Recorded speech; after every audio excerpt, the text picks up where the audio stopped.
بسم الله الحمد لله والصلاة والسلام على رسول الله وعلى آله وصحبه ومن والاه وبعد. We continue with our study of the book Kitaab At-Tawheed, Shaykh Islam Muhammad ibn Abdul Wahaab alayhi rahmatullah, and we are this sitting bi'idhnillahi ta'ala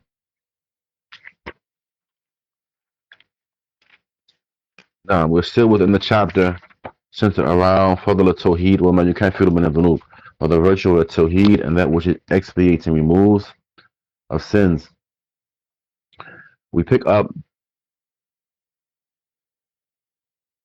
from the narration that comes on the authority of Abu Sa'id al-Khudri radiyallahu ta'ala anhu الرسول الله صلى الله عليه وسلم قال موسى يا ربي علمني شيئا أذكرك وأدعوك به.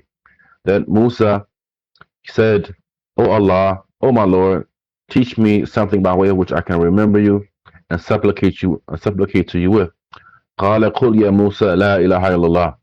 Allah Ta'ala said, O Musa, say لا إله إلا الله. قال Musa said in response, يا ربي كل عبادك يقولون هذا. He said, O my Lord, all of your servants say this, meaning that I was looking for something exclusive. I wanted something specific to me.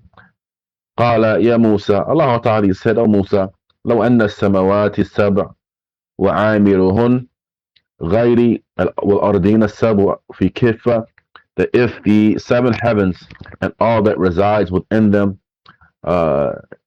not myself, were to be placed upon one kiffa, one side, one hand of the scale, or la ilaha illallah fi kiffa, and the statement la ilaha illallah were to be placed in the other side of the scale, ma la tabihinna la ilaha illallah, and the statement la ilaha illallah, it would outweigh them. Rawahu ibn Hibban wal Hakim wa sahhahahu. This narration is reported by Ibn Hibban and Al Hakim, who graded it sahih.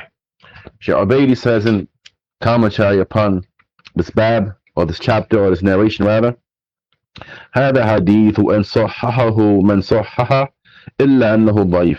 That this narration, in spite of the fact that whoever has authenticated it has graded it to be authentic, the narration is in reality weak. The narration is in reality weak. He says لأنه من طريق دراج بن سمعان, because the narration comes by way of the Darraj of Ibn Sam'an. Ibn Sam'an was a Mudarrij. Now, he says that now, and his kunya was Abu As-Samh. Abu As-Samh. His name was Darraj ibn Sam'an, whose kunya was Abu As-Samh. And he is a weak narrator. He is weak in narration.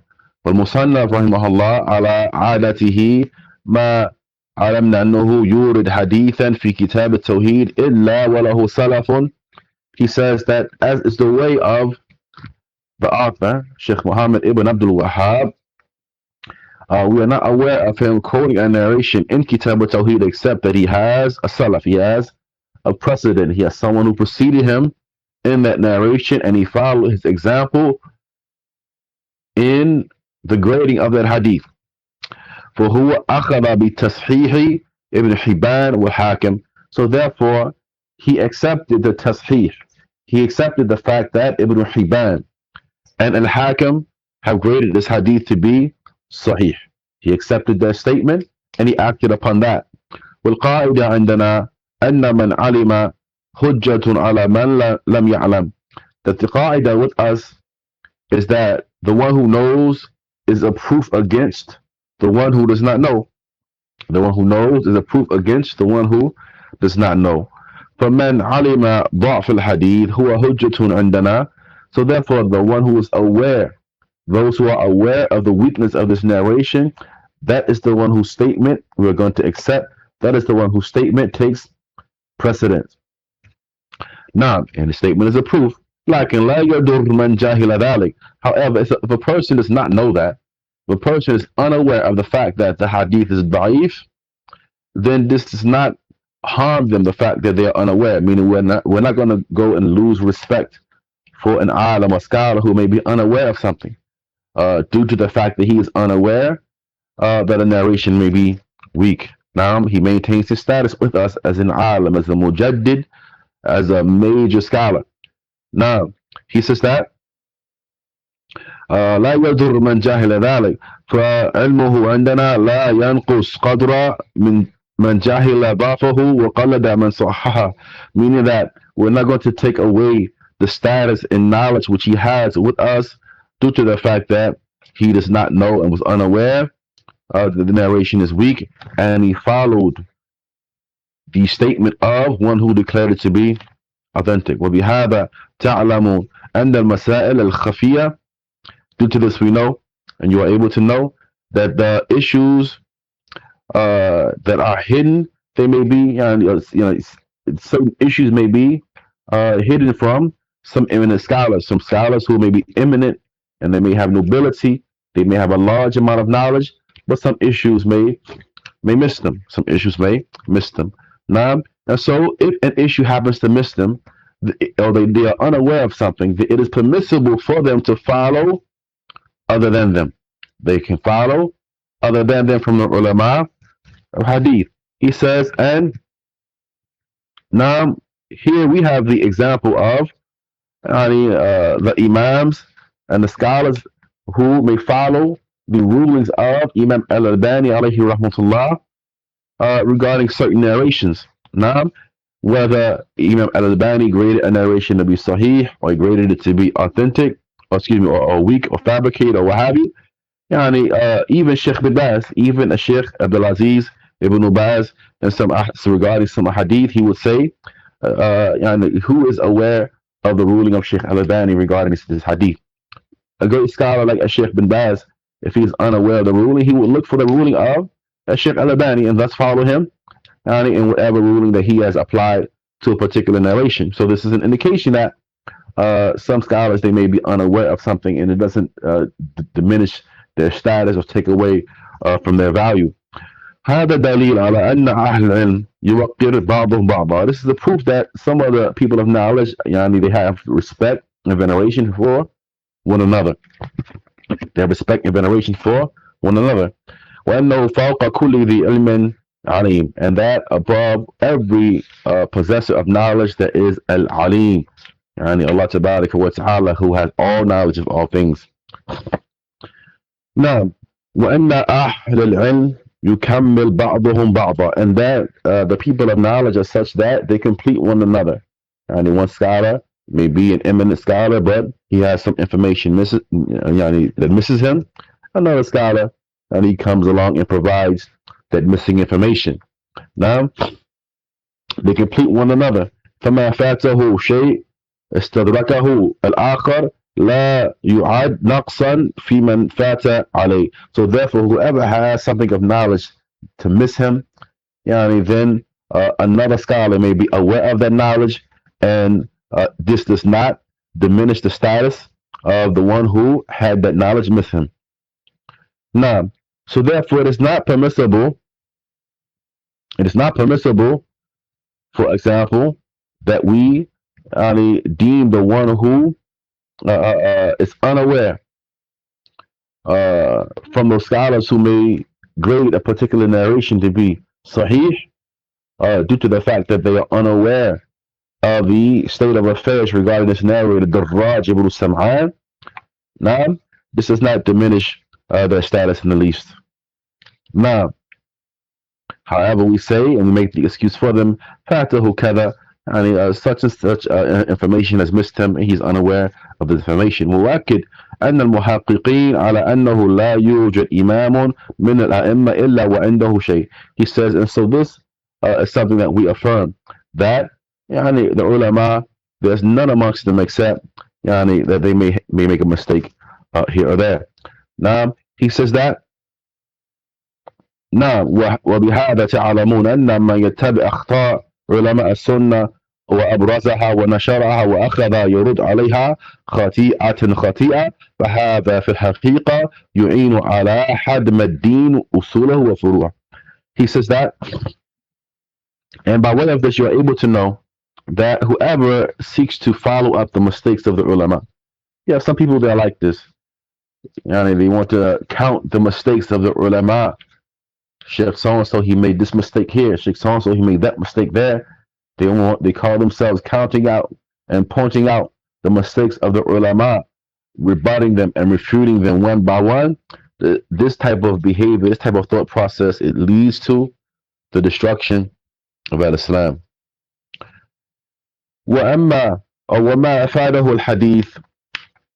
Now, and that which this narration proves and establishes and brings about is the virtue of the statement La ilaha illallah and the great status that it has. وَأَنَّهَا مِنْ عَظْمِهَا يُمْكِنْ أَنْ تَزِنَ السَّمَوَاتِ وَالْأَرْضِ وَمَنْ فِيهِنَّ هَذَا الْمَعْنَى صَحِيح.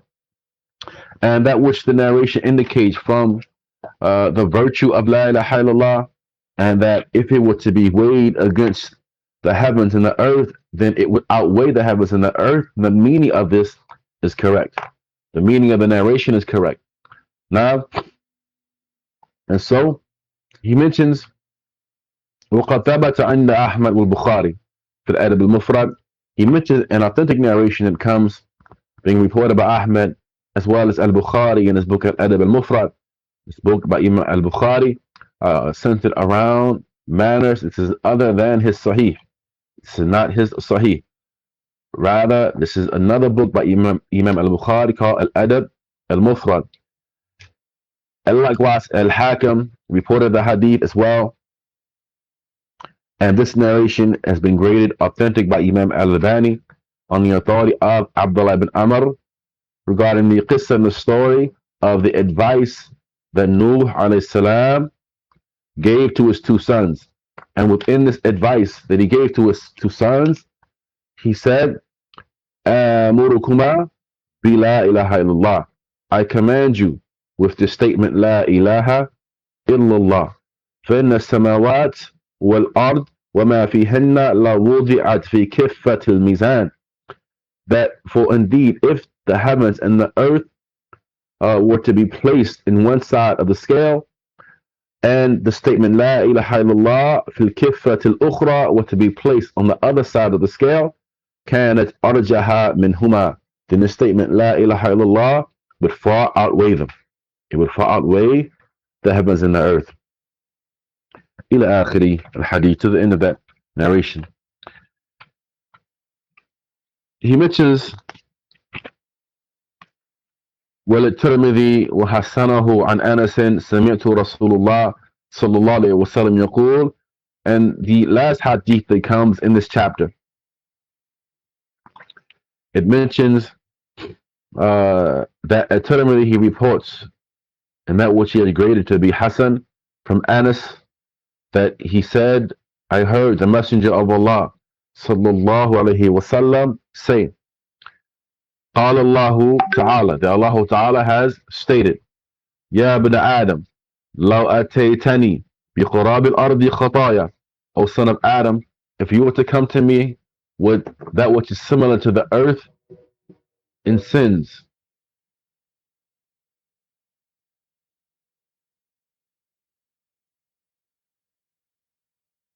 now, if you were to come to me with that which is similar to the earth in sins,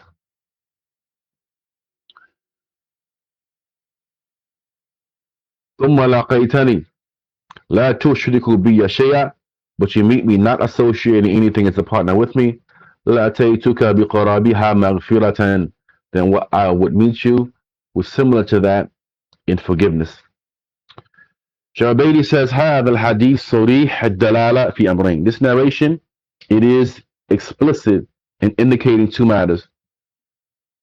الأمر الأول, the first, is منطوقه, that which is stated within it, that which is stated within the hadith. والأمر الثاني, the second, بمفهومه, is as it relates to the understanding that we extract from it. فالذي أفاده الحديث بمنطوقه, as it relates to what the hadith indicates to us by the wording of it. وعد الله سبحانه وتعالى من لقيه على التوحيد بمغفرة خطاياه. Allah Ta'ala has promised the one that meets him upon Tawheed that Allah Ta'ala will forgive his sins and iniquities. When كانت ملء الأرض, even if they fill up the earth. For he said, بقراب الأرض, that which is similar to the earth. The person meets Allah Ta'ala with sins that are similar to the earth, meaning that fill up the earth. Now, meaning that they nearly fill up the entirety of the earth. هذا يفيده الحديث. This is what the hadith brings about in relation to its wording. And that which we get from the understanding of the hadith, meaning how we understand this narration, is عدم مغفرة ذنوب من لقي الله على الشرك. Is that Allah Ta'ala will not forgive the one that meets him upon shirk. And this is in relation to, or this is relative to the ayah, the statement of Allah Tabaraka wa Ta'ala, إن الله لا يغفر أن يشرك به ويغفر ما دون ذلك لمن يشاء. That Allah Ta'ala does not forgive that partners should be made with him. He forgets what is less than that to whomever he wills. Meaning that if a person were to die upon polytheism, they die upon shirk, then they do not stand a chance at the forgiveness of Allah Tabaraka wa Ta'ala. He says, Naam, and what is similar to that is the hadith that is reported by Muslim and Jabir ibn Abdullah radiallahu anhuma قال رسول الله صلى الله عليه وسلم من لقي الله لا يشرك به شيئا دخل الجنة. That whoever meets Allah not associating anything as a partner with him will enter into the Jannah. ومن لقي الله وهو يشرك به شيئا دخل النار. And whoever meets Allah Ta'ala making shirk with him, then he will enter into the fire. And Allah Ta'ala knows best. We conclude with this. However, we have a few questions bi'idhnillah ta'ala that we'll read, and we will bi'idhnillah do the best that we can to bring about some benefit. So the first, Bismillah. So the first question, can a person listen to the Quran while in the bathroom, although it is outside of the bathroom? Shaykh Abdulaziz ibn Baz was asked a similar question, listening to the Quran from a radio device while the person is in the bathroom. Can one listen to it or not? Shaykh, he responded that there's no harm in a person listening to it if the reciter is outside of the bathroom. So one has a recorded device, his cell phone or tablet or computer or what have you, and it is outside of the bathroom, while he is inside of the bathroom listening to the Quran or some other beneficial speech, then there's nothing wrong with this. It is only detested or hated for a person to speak or to recite it himself. As for his listening to a recording which is outside of the bathroom, then there's no harm in this. And in fact, it is mentioned that some of the people of knowledge of the past, from them Shaykh Majd-ad-Din, the grandfather of Ibn Taymiyyah alayhi rahmatullah, he would have some reciters recite from outside of the bathroom while he was in the bathroom. Right? Similar has been mentioned regarding Ibn Jawzi, that he had a slave girl that he would have her to sit outside of the bathroom and read to him books of hadith and the likes of this, in order that he not waste a single moment of time. This is how much the Salaf valued their time, that they wanted to spend every a moment that they had doing something beneficial, even while they were using the bathroom. So again, as Sheikh bin Baz, he mentions that there's no harm in this. If the device or what have you is outside of the bathroom, meaning that you're not going to have it in the bathroom with you, even on earbuds or what have you, you're not going to have it in the bathroom with you, but rather if it's outside of the bathroom, then there's no harm in that. Allah knows best.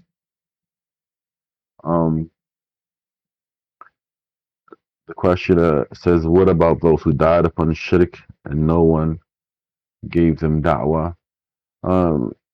For this as well, we are aware of the speech of Sheikh bin Baz in this issue. And Sheikh bin Baz, in fact, he says that. See, I pulled the fatwa out. 1 second. Sheikh bin Baz, he was asked, "Ma hukmu man mata ala shirki wa huwa la ya'lam annahu min shirk?" What is the ruling of the one who dies upon shirk while not knowing that this is shirk? He says, "Man mata ala shirki fa huwa ala khatarin alim." بقول الله تعالى, whoever dies upon shirk, then he is in great danger. Due to the statement of Allah Ta'ala, وَلَوْ أَشْرَكُوا لَحَبِطَ عَنْهُمْ مَا كَانُوا يَعْمَلُونَ. That whoever commits shirk, then all of their actions which they used to do will be rendered null and void. He mentions some other ayah, but then he says, هَذَا وَعِيدُهُمْ وَمَصِيرُهُمْ كَسَائِرِ الْكَفَرَةِ. He says this is the threat that has been mentioned in relation to them, and the end result is like that of the rest of the disbelievers. He says, وَحُكْمُهُمْ فِي الدُّنْيَا أَنَّهُمْ لَا يُغْسَلُونَ. The ruling of these people in the dunya is that if they die, they are not to be washed, and they are not to be prayed upon. They are not to be buried in the graveyards of the Muslims. أَمَّا إِنْ كَانَ أَحَدْ مِنْهُمْ لَمْ تَبْلُغْهُ الدَّعْوَةُ.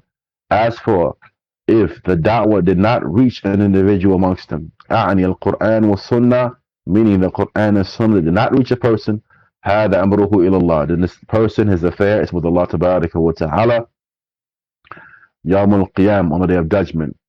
He says, وَالْأَرْجَى عِنْدَ أَهْلِ الْعِلْمِ, and the strongest viewpoint with the people of knowledge in this issue, as it relates to their ruling, أَنَّهُمْ يَمْتَحِنُونَ يوم القيامة, is that they are going to be tested يوم القيامة. They're going to be tested يوم القيامة, and whoever amongst them responds in a positive way to that test, دخل جنة, he will enter Jannah. ومن عصى دخل النار, and whoever disregards that, whoever does not respond positively, then this person will enter into the hellfire. Now, and Ibn Qayyim, he has spoken at length regarding this issue in his book Tariq al-Hijratain. And we advise with returning back to that work. And Allah Ta'ala knows best. The questioner says, I would like to ask you a question. There's a business I would like to invest in. This business is you give money to them. Give money to whom? Like $1,000, and you start getting the same amount of money every month for the whole year by clicking to the number of goods that they sent you every day online. This is done by big companies like Amazon and Walmart. I was asking if investing in this kind of business is halal, as you get the more money that those you invested. I don't understand the question. I don't understand the question. I'm sorry. Next question says, is courting acceptable in Islam? And if it does, how many months is it allowed to court? Meaning the period both the male and the female get to know each other after the exception of the proposal, but before aqdu nikah with dalil. This is going to be in accordance with, if I'm understanding this question correctly, it's going to be in accordance with the situation. Now, one mentions the aqd recording period. So here's the issue. So if you are interested in a lady for marriage, or a lady is interested in a brother for marriage, and they have what we tend to refer to here in the West as the sit-down process. We refer to it as the sit-down process. This is not a technical or legislative term. It's kind of something which we use here in the West. They have the sit-down process. And during this process, the male is seeking to know more information about the young lady, and this is in the presence of her guardian, her wali, if it's her father or her uncle or someone who's qualified to be a wali, or her wakil, if it's the individual at the masjid who's in charge of the women's affairs, or what have you, and he gets to know the lady in the presence of whoever is in charge of her affairs. This is your courtship. Once you get to know enough information about the young lady, for you to make a sound and good decision as to whether or not you want to marry her.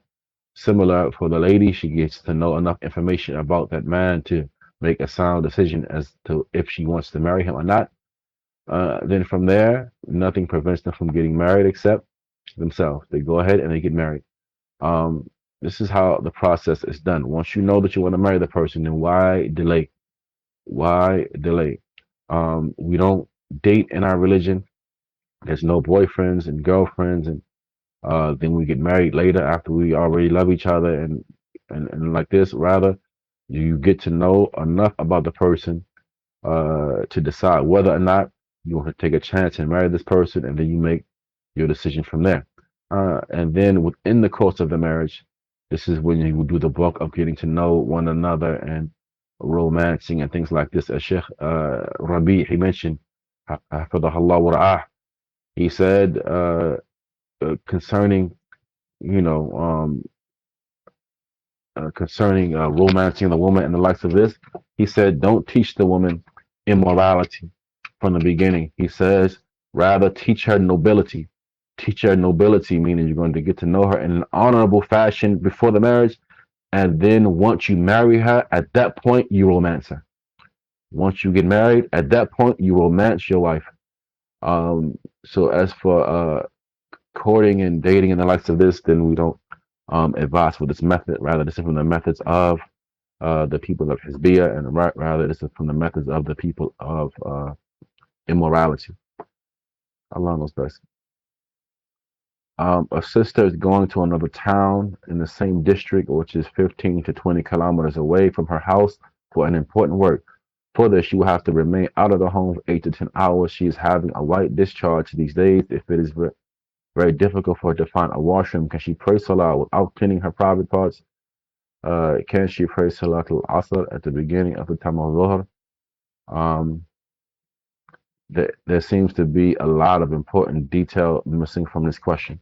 And we have asked the people, from some of the scholars, they write in the etiquettes of seeking knowledge, they will have a whole chapter dedicated and devoted to the question, how to ask questions, and how your question, it should have enough detail within it for the person who is receiving the question or answering the question to be able to give you an effective answer.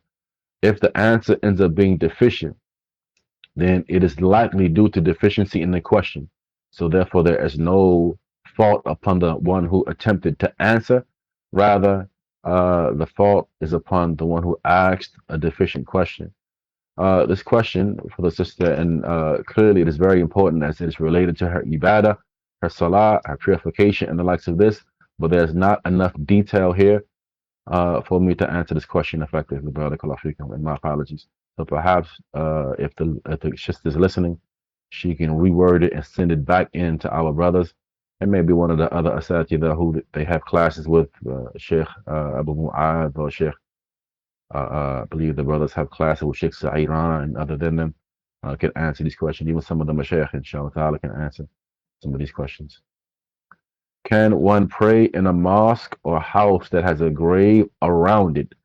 If it has a grave somewhere near it, that's not a problem. The problem would be if there's a grave inside of it. That would be problematic. As for having a grave somewhere near the mosque, on the outside of it, or near the house or what have you, then I don't know of any harm in that. Allah knows best. What is the ruling on naming the child Al-Hanif or Khalil Ar-Rahman as a laqab? I just heard something about this. Let's see. Now, as it relates to Hanif, Al-Hanif, I don't know regarding that, but this is what we have from Shaykh Salih Fawzan regarding naming the child or referring to the child as Khalil Ar-Rahman.